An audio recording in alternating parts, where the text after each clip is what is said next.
دوستو، یہ ایک ایسی رات کا واقعہ ہے جب مدینے کی فضاؤں میں عجیب سی خاموشی چھائی ہوئی تھی۔ آسمان پر بے شمار ستارے چمک رہے تھے، گویا ہر ستارہ اپنے رب کی تسبیح بیان کر رہا ہو۔ ہلکی ہلکی ہوائیں چل رہی تھیں اور ہر طرف ایک روحانی سکون کا عالم تھا۔ مدینے کے ایک کونے میں ایک غریب صحابی کا چھوٹا سا گھر تھا۔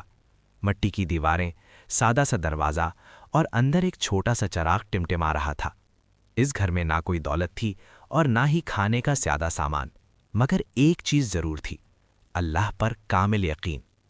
اس رات ان کے گھر میں کھانے کو صرف ایک روٹی باقی تھی۔ بچے بھوکے تھے اور ان کی معصوم آنکھوں میں انتظار صاف نظر آ رہا تھا۔ وہ بار بار اپنی امی کی طرف دیکھتے، جیسے پوچھ رہے ہوں کہ کیا آج ہمیں کھانا ملے گا؟ ان کی اہلیہ نے دھیمی آواز میں کہا، آج بس یہی ایک روٹی ہے، اگر ہم اسے بھی کھا لیں تو کل کیا ہوگا؟ صحابی نے مسکرا کر جواب دیا، جو کل دے گا وہی آج بھی دے گا، اللہ پر بھروسہ رکھو۔ انہوں نے روٹی اپنے ہاتھ میں لی اور بچوں کو اپنے قریب بلایا۔ ابھی وہ روٹی توڑنے ہی والے تھے کہ دروازے پر دستک ہوئی، ایک کمزور مگر درد بھری دستک۔ دروازہ کھولا تو سامنے ایک مسافر کھڑا تھا۔ اس کے کپڑے گرد آلود تھے، چہرہ تھکا ہوا اور آنکھوں میں بھوک اور بے بسی صاف جھلک رہی تھی۔ اس نے کانپتی ہوئی آواز میں کہا، اللہ کے نام پر کچھ کھانے کو دے دیجئے، میں کئی دنوں سے بھوکا ہوں۔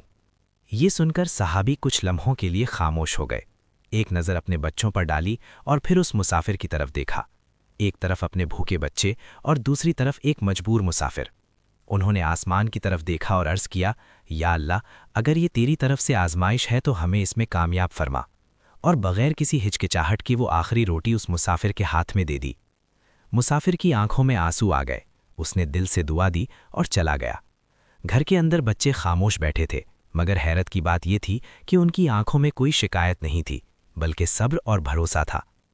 اس رات پورا گھر بھوکا سو گیا، مگر دلوں میں ایک عجیب سا سکون تھا، کیونکہ انہوں نے اللہ کی رضا کے لیے دیا تھا۔ رات گہری ہوتی گئی، مگر صحابی کی آنکھوں میں نیند نہ آئی۔ وہ اٹھے، 2 رکعت نماز ادا کی اور اپنے رب سے گڑ گڑا کر دعا مانگی۔ صبح ہوئی، فجر کی آذان مدینے میں گونج اٹھی۔ نماز کے بعد وہ روزی کی تلاش میں نکلے۔ دل میں یقین تھا کہ آج اللہ ضرور کوئی راستہ نکالے گا۔ چند قدم ہی چلے تھے کہ ایک شخص نے آواز دی، کیا تم کام کی تلاش میں ہو؟ مجھے ایک امانت دار آدمی چاہیے۔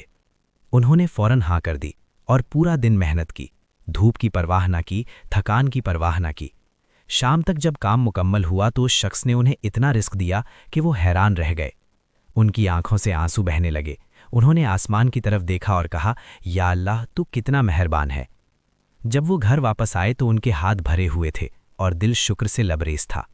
بچے دوڑ کر آئے اور خوشی سے بولے، ابو جان، آج ہمیں کھانا ملے گا نا؟